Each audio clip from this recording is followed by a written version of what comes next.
第20章，托雷斯海峡。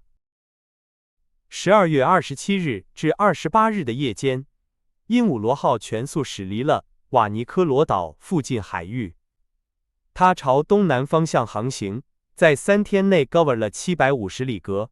这段距离将拉比鲁兹群岛与巴布亚的东南端分隔开来。1月1日清晨，孔塞伊在甲板上与我相遇。先生，请允许我祝您新年如意。当然，孔塞伊，感觉就如同我身在巴黎，在我的植物园办公室一样。我接受并感谢你的美好祝愿。我只想问问你，在目前这种情况下，你所谓的新年如意指的是什么？是指我们将结束囚禁的这一年，还是指我们将继续这趟奇特旅程的这一年？说实话，先生，我不知该如何回答。我们的确见识了许多奇妙的事物，而且这2个月来，我们丝毫没有时间感到厌烦。最新的奇迹总是最令人惊叹的。如果这种趋势持续下去，我不知道最终会怎样。我想我们再也不会遇到这样的机会了。永远不会了，孔塞伊。此外，尼摩船长，他的拉丁名字在拉丁语中译为无人，倒是名副其实，他并不比他不存在时更碍事。你说的对。那么，先生，恕我直言，我认为一个好年头，应该是能让我们看尽一切的一年。看尽一切，那或许会太漫长了。内德兰德怎么想？内德兰德的想法与我截然相反，孔塞伊回答道。他是个讲求实际的人，肠胃也总是急不可耐，光是看鱼和总是吃鱼，对他来说是不够的。缺少酒、面包和肉，这对于一个熟悉牛排，而且适量喝点白兰地或杜松子酒也面不改色的萨克逊人来说，是难以忍受的。这方面我倒不发愁，孔塞伊，我很适应船上的饮食。我也是，孔塞伊回答道。因此，我留下来的愿望和内德兰德逃跑的愿望一样强烈。所以，如果新的一年对我来说不顺利，那对他来说就会顺利，反之亦然。这样一来，我们2人中至少有一个会满意。总之，最后，我祝愿先生心想事成。谢谢你，孔塞伊。我只请求你，礼物的事情我们以后再说，眼下就用一次用力的握手来代替吧，这是我现在唯一能给的了。先生向来是最慷慨的，孔塞伊回答道。说完这些，这个好小伙子就离开了。1月2日，我们从日本海出发点算起，已经航行了11340英里，也就是5250里格。在鹦鹉螺号的船首前方，展现的是澳大利亚东北海岸珊瑚海的危险水域。我们的船只在距离库克船长的船只于1770年6月10日失事的那个可怕礁滩几英里外绕行。库克船长当时乘坐的船撞上了一块岩石，之所以没有沉没，是因为撞击时断裂的珊瑚碎片恰好嵌入了裂开的船壳中。我本非常希望能参观那道长达360里格的珊瑚礁，那里的海浪总是汹涌澎湃，以雷霆万钧之势撞击着礁石。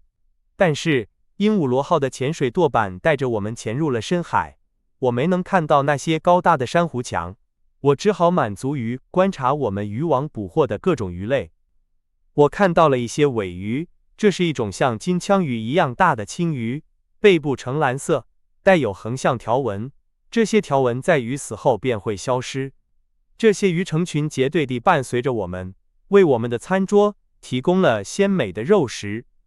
我们还捕获了大量半米长、味道类似鲷鱼的房鱼，以及飞鱼，名副其实的海上燕子。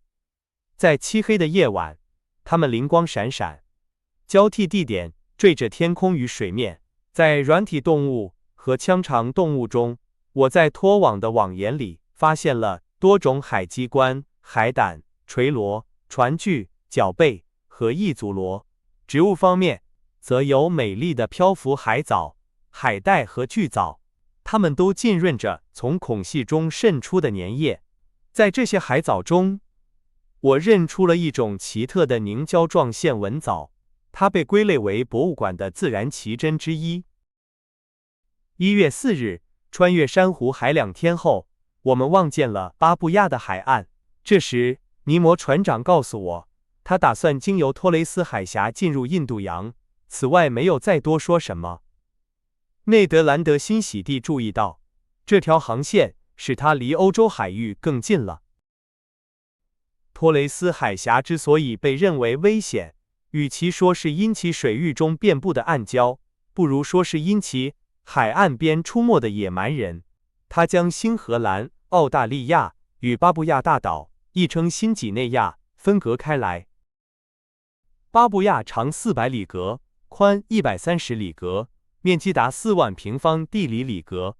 它位于南纬0度19分至10度2分，东经128度23分至146度15分之间。正午时分，当大幅测量太阳高度时，我望见了阿尔法克斯山脉的峰顶，山势连绵起伏，顶峰尖峭。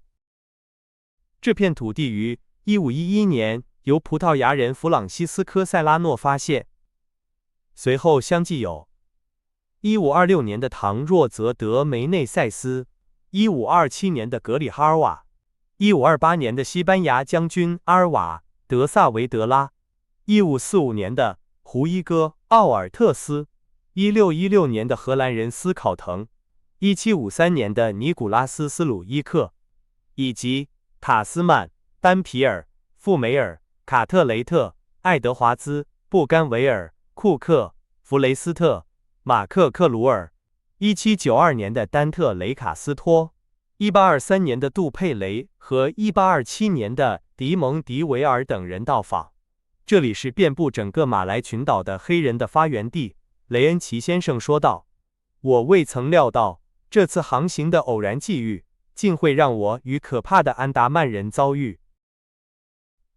于是，鹦鹉螺号驶抵了世界上最危险的海峡入口，即使是最勇敢的航海家，也会尽量避开它。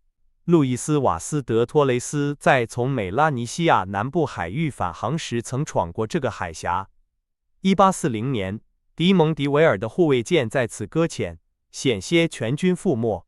而鹦鹉螺号本身虽然能克服海洋的一切危险，但此刻也要接近这些珊瑚礁了。托雷斯海峡长约34里格，但其间遍布着无数的岛屿、小岛、暗礁和岩石，使得航行几乎无法进行。因此，尼摩船长采取了一切可能的预防措施来穿越它。鹦鹉螺号浮在水面，以中等速度前进。它的螺旋桨像鲸鱼的尾巴一样缓慢地划动着水面。趁此机会，我和2位同伴来到了空无一人的甲板上。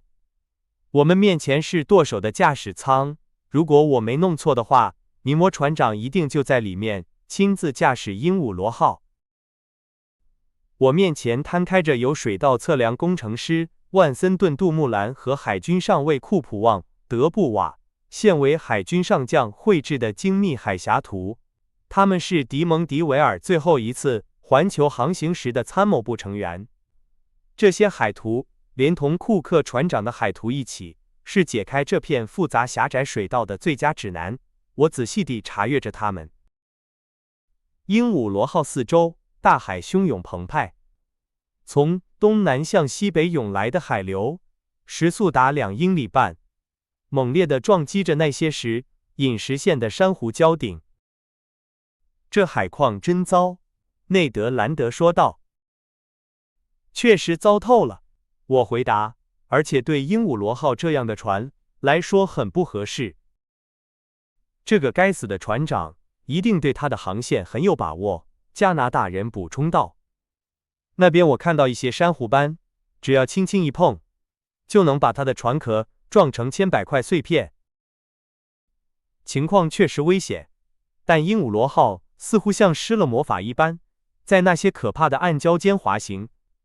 他没有完全按照星盘号和热星号那条给迪蒙迪维尔带来厄运的航线行驶，而是更偏北一些，绕过莫利岛，然后再次向西南方向，朝着坎伯兰航道驶去。就在我以为他要撞上岩石的时候，鹦鹉螺号却向西北转向，朝着图恩岛和莫韦海峡驶去，途中穿过了许多鲜为人知的大小岛屿。我开始怀疑尼摩船长是否鲁莽到了疯狂的地步，想要让他的船在迪蒙迪维尔那2艘护卫舰搁浅的航道上撞毁。然而，就在这时，他第2次改变航向，向西转弯，驶向格伯罗尔岛。此时是下午3点，由于潮水几乎涨到了最高点，海浪拍打着船身，鹦鹉螺号驶进了那座岛屿。我至今仍能清晰地回忆起岛上那一片片美丽的路兜树林。我们航行到离海岸不到2英里的时候，突然一阵猛烈的撞击把我摔倒在地。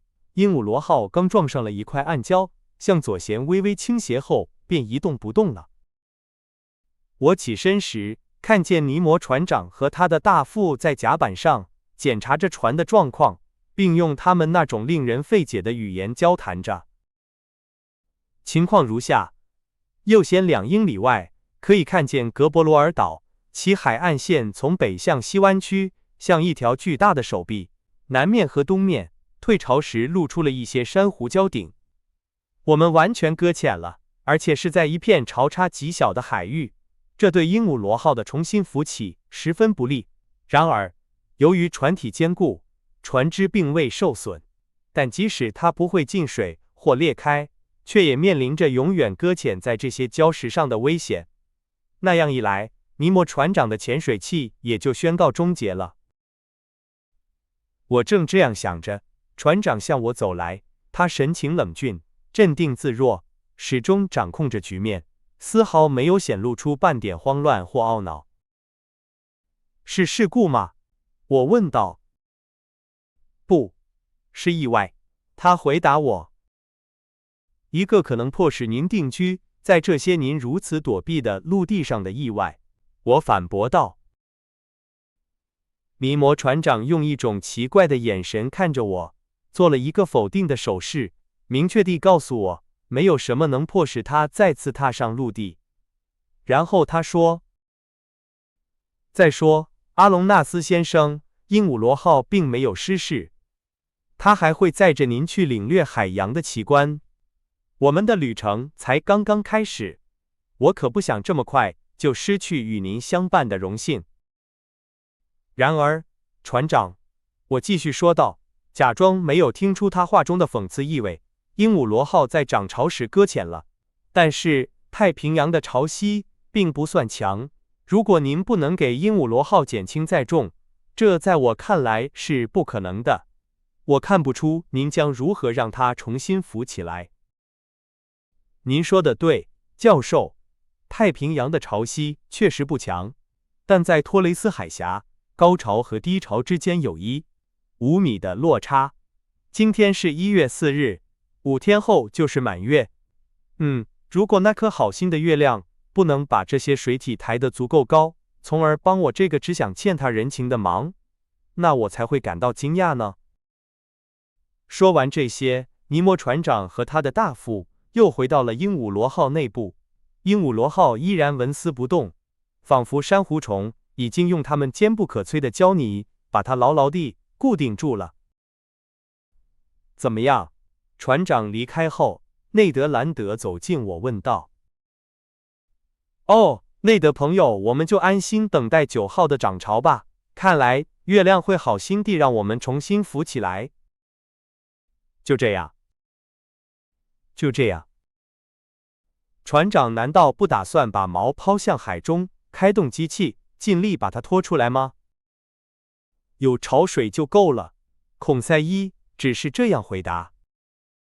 加拿大人看了看他，耸了耸肩，此刻是他内心的水手在说话。先生，他反驳道，请相信我，这玩意儿再也别想在水上或水下航行了，它现在只配当废铁卖了。所以，我想，是时候甩掉尼摩船长了。内德朋友，我并不像您那样认为鹦鹉螺号已经没救了。4天后，我们就能知道太平洋潮汐的情况了。再说，如果我们现在身处英国或普罗旺斯海岸，逃跑的想法或许是合适的，但在巴布亚地区，情况就不同了。如果鹦鹉螺号真的无法重新浮起，那在我看来将是非常严重的事情。我们总还有时间采取最后的手段。可是，我们至少不能先探探路吗？内德兰德说。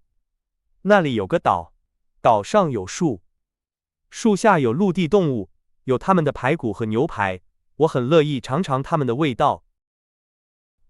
内德朋友说的对，孔塞伊说，我同意他的看法。先生能否说服尼摩船长带我们上岸？哪怕只是为了不失去踏足地球坚实陆地的习惯也好。我可以请求他，但他会拒绝的。先生不妨冒险一试，孔塞伊说，这样我们就能知道船长的友善程度了。令我大为惊讶的是，尼摩船长竟然批准了我提出的请求，而且非常爽快，甚至没有要求我们承诺一定会返回船上。但在新几内亚的陆地上逃亡会非常危险，我是绝不会建议内德兰德这样做的。与其落入巴布亚土著手中，还不如继续被囚禁在鹦鹉螺号上。第2天早上，小艇就供我们使用了。我没有费心去打听尼摩船长是否会陪同我们，我甚至想他不会派任何船员给我们。内德兰德将独自驾驶小艇。再说，陆地最多也就2英里远，对加拿大人来说，在这些对大型船只来说致命的礁石群中驾驶一艘轻便小艇，简直是小菜一碟。第2天，1月5日，小艇从它的停泊位放下，从平台顶端下水，2个人就足以完成这项操作。船桨已经放在船上，我们只需坐进去就行。8点钟，我们带着步枪和斧头离开了鹦鹉螺号。海面平静，岛上吹来阵阵微风。孔塞伊和我奋力划桨，内德则在礁石间狭窄的航道中操纵着舵。小艇对舵的反应灵敏，前进迅速。内德兰德无法抑制自己的喜悦，他像一个逃出牢笼的囚犯，似乎忘记了自己还必须回去。肉，他重复道，我们终于要吃肉了，而且是好肉。真正的猎物可不是什么面包之类的。我不是说鱼不好，但也不能滥吃。一块烤得香喷喷的新鲜肉块，会给我们的饮食带来令人愉快的变化。真是个贪吃鬼，都让他说的我流口水了。孔塞伊回答道。我们还不知道这些森林里是否有很多猎物，也不知道那些猎物的大小是否足以反过来捕猎我们这些猎人。我说。好吧，阿隆纳斯先生，加拿大人回答道，他的牙齿似乎像刀子一样锋利。如果这个岛上没有别的四足动物，我就吃老虎里脊。内德朋友让我担心，孔塞伊说。不管怎样，内德兰德继续说，任何4条腿没羽毛的，或者2条腿有羽毛的动物，我都会用我的第一发子弹向他问好。哎呀，内德兰德又开始鲁莽行事了。别害怕，阿隆纳斯先生，加拿大人回答道，使劲划桨。我只要25分钟，就能给您端上一道我亲手烹制的菜肴。8点半，鹦鹉螺号的小艇在成功穿越环绕格波罗尔岛的珊瑚环礁后，轻轻地在一片沙滩上搁浅了。